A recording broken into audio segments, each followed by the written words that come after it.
Twelve third semester history. আগের ক্লাসে এশিয়ার উপনিবেশ বিস্তার সম্বন্ধে আলোচনা করেছি। এর একটা টপিক আলোচনা করেছিলাম ভারত এবং তার সন্নিহিত অঞ্চলে উপনিবেশ বিস্তার। আজকের যেটা বিষয় সেটি হলো দক্ষিণ পূর্ব এশিয়ায় উপনিবেশ বিস্তার। তো দক্ষিণ পূর্ব এশিয়া বলতে এখানে কোন কোন দেশগুলোতে উপনিবেশিক শাসনের কথা বলা হচ্ছে? ফার্স্ট ইন্দোনেশিয়া, মালয়, ইন্দোচীন, শ্যাম দেশ, ফিলিপাইন্স দ্বীপপুঞ্জ এবং হাওয়াই দ্বীপপুঞ্জ। ফিলিপাইন্স বা ফিলিপিন্স। ওকে, তো প্রথমেই দেখে নিই ইন্দোনেশিয়া। ইন্দোনেশিয়ার আরেক নাম কিন্তু ইস্ট ইন্ডিজ, পরীক্ষায় কিন্তু আসে ইস্ট ইন্ডিজ এদের মধ্যে কোনটি? তাহলে ইন্দোনেশিয়া হবে। দেখো, জাভা, সুমাত্রা, বর্নিও এবং বালি দ্বীপপুঞ্জ নিয়ে এই ইস্ট ইন্ডিজ গড়ে উঠেছিল এবং এখানে সপ্তদশ শতক নাগাদ এই হল্যান্ডের যারা ডাচরা বা ওলন্দাজরা এখানে কিন্তু আধিপত্য বিস্তার করেছিল। ব্যাস এটুকুই। এবার মালয়। মালয় কিন্তু টিন এবং রাবার উৎপাদনে খুব একটা অন্যতম গুরুত্বপূর্ণ কেন্দ্র বলতে পারে। আর মালয়ে প্রথম আধিপত্য বিস্তার করেছিল কারা? পর্তুগিজরা। তারপরে কিন্তু ইংরেজরা মালয়তে আধিপত্য বিস্তার করেছিল, মনে রাখবে। প্রথমে পর্তুগিজ, ইংরেজ। এবার আসে তোমাদের ইন্দোচীন। চীনের প্রতিবেশী ইন্দোচীন ছিল চীনের একটি কদর রাজ্য। তাহলে ইন্দোচীন কার প্রতিবেশী?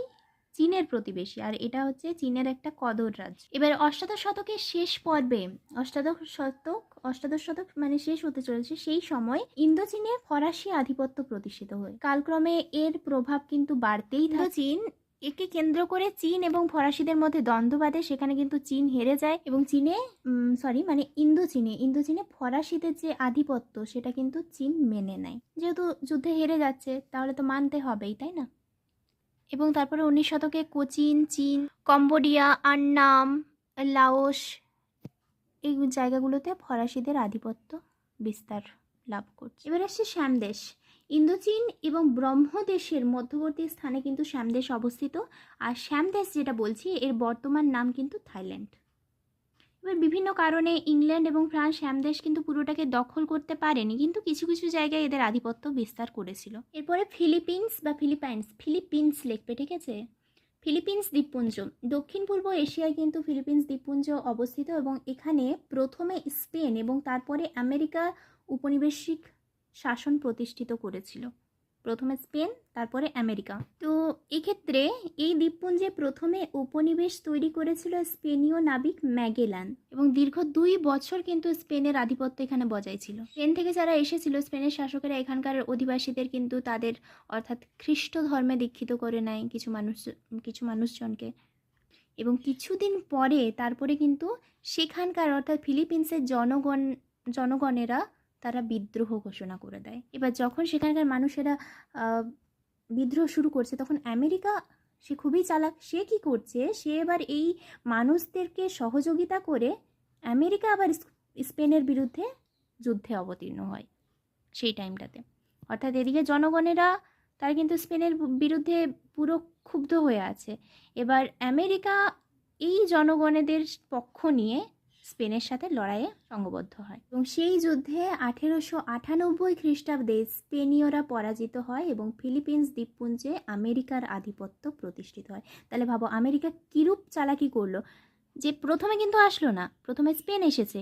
স্পেন আসার পরে যখন সেখানকার জনগণেরা স্পেনের বিরুদ্ধে ক্ষোভ প্রকাশ করছে তখন আমেরিকা সেই জনগণদের পক্ষ নিয়ে স্পেনের বিরুদ্ধে যুদ্ধ ঘোষণা করছে। একদিকে আমেরিকার শক্তি প্লাস ওই ফিলিপিন্সের জনগণের শক্তি, উভয় শক্তি মিলিত হয়ে স্পেনকে কিন্তু পরাজিত করছে। পরাজিত করার পরে এবার আমেরিকা ওই ফিলিপিন্সের উপর পুরো নিজের আধিপত্য প্রতিষ্ঠা করে দিল। আর এইভাবেই কিন্তু এই ফিলিপিন্স দ্বীপপুঞ্জ আমেরিকার অধিকারে চলে যায়। ওকে, হাওয়াই দ্বীপপুঞ্জকে আমেরিকা 1893 খ্রিস্টাব্দে এই দ্বীপপুঞ্জ দখল করে নিয়েছিল এবং 5 বছর পরে পুরো দ্বীপটাই কিন্তু আমেরিকার দখলে চলে যায়। ব্যাস এটুকুই মনে রাখবে হাওয়াই দ্বীপপুঞ্জ থেকে।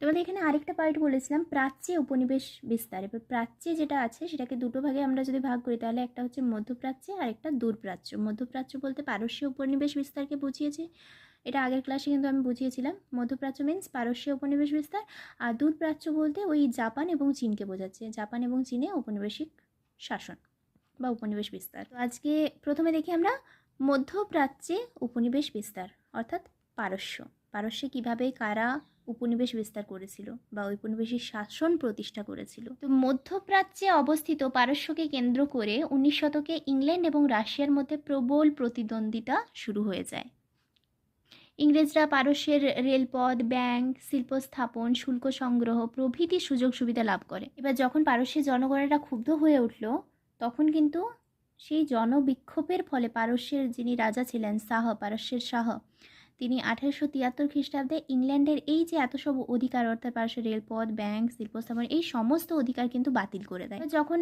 মানে ইংল্যান্ডের এই সুযোগ সুবিধা বাতিল হয়ে গেল, তখন কিন্তু রাশিয়ার প্রাধান্য সেখানে অত্যাধিক বৃদ্ধি পায়। রাশিয়া আবার এই সুযোগ সুবিধাগুলো, মানে ইংরেজরা যে সুবিধাগুলো বা সুযোগ সুবিধাগুলো পেত, সেই সুযোগ সুবিধাগুলো এখন কিন্তু রাশিয়া লাভ করতে শুরু করলো। এবং এমনও হয়েছিল কি, পারস্যের শাহ, ইনি কিন্তু রাশিয়াকে প্রতিশ্রুতি দিয়েছিলেন যে রাশিয়ার অনুমতি ছাড়া পারস্যে অন্য কোনো শক্তিকে পারস্যের রেলপথ নির্মাণ বা অন্য কোনো কিছু শিল্প স্থাপন, এই সমস্ত কিছুর অধিকার দেওয়া হবে না। যদি রাশিয়া বলে হ্যাঁ তুমি পারস্য, তুমি ওই রাষ্ট্রকে অধিকার দিতে পারো, রেলপথ নির্মাণের বা বাণিজ্য করার অধিকার দিতে পারো, তাহলেই কিন্তু পারস্য বলবে যে ঠিক আছে তোমরা আসো, তোমরা রেলপথ নির্মাণ করতে পারো, রেলপথের সুযোগ সুবিধা পেতে পারো। কিন্তু রাশিয়া যদি না বলে তাহলে পারস্য না বলবে, এমন হয়ে গিয়েছিল। এখন তো কোয়েশ্চেন হতেই পারে যে এতটা মানে এরকম কেন হয়েছিল, পারস্যের শাহ রাশিয়াকে এত কিভাবে মানছে, কেন মানছে? তাহলে বলে রাখি, পারস্যের শাহ রাশিয়ার কাছ থেকে কিন্তু প্রচুর পরিমাণে ঋণ গ্রহণ করেছিল, এবং তার ফলে রাশিয়া পারস্যকে হাতের পুতুলের মতো বানিয়ে নিয়েছিল। রাশিয়া যা বলবে পারস্য তাই করবে। এবার রাজা তো এদিকে রাশিয়া যা বলছে তাই করছে, এদিকে রাজ্য, মানে একজন রাজার কাজ কি, রাজ্যটাকে সঠিকভাবে পরিচালনা করা। কিন্তু এই রাজার কোনো হুঁশেই নেই এই রাজ্য কিভাবে পরিচালনা হবে, মানে রাজ্যের দিকে কোনো দিশাই নেই বলতে পারো। তো তখন কিন্তু সেই পারস্যের জনগণেরা তারা বিদ্রোহ করে ওঠে, এবং সেই বিদ্রোহ দমনের জন্য 1907 সালে কি করলো, ইংল্যান্ড এবং রাশিয়া, আবার ইংল্যান্ড আসছে, ইংল্যান্ড এবং রাশিয়া একসাথে কিন্তু 1907 সালে ইঙ্গো রুশ কনভেনশনে স্বাক্ষরিত করে, এবং তারা একত্রিত হয়ে, ইঙ্গো আর রাশিয়া তারা একত্রিত হয়ে কিন্তু এই পারস্যের জনগণদের বিক্ষোভ বিদ্রোহ দমন করে। এবং এই যে চুক্তি একটা হলো ইঙ্গো কনভেনশন, যেটা ইঙ্গো রুশ কনভেনশন, এর মাধ্যমে পারস্যের দক্ষিণাংশ নিয়ে নিল ইংল্যান্ড আর উত্তরাংশ রাশিয়া নিয়ে নিল, এবং তারা তাদের নিজস্ব আধিপত্য বিস্তার করতে লাগলো। ওকে, ক্লিয়ার? আচ্ছা, তো আজকে এই পর্যন্তই থাক, নয়তো ভিডিওটা অনেকটা লেন্থলি হয়ে যাবে। পরবর্তী পার্টে আমরা দূর প্রাচ্যে উপনিবেশ বিস্তার সম্বন্ধে আলোচনা করি। এটা অনেকটা বড় আছে, ঠিক আছে? জাপান দূরপ্রাচ্য বলতে জাপান এবং চীনকে বোঝায়। জাপানের যে হিস্ট্রি, এটা ছোটোভাবে তোমাদের সিলেবাস অনেকটা ছোটোভাবে দেওয়া আছে, বাট চীনের যেটা হিস্ট্রি, ইঙ্গো চীন যুদ্ধ, ঠিক আছে, তো এটা অনেকটা বড়োভাবে আছে, তো এটা অনেকটা বোঝার বিষয় আছে, তাই এটা পরবর্তী পার্টে আলোচনা করব।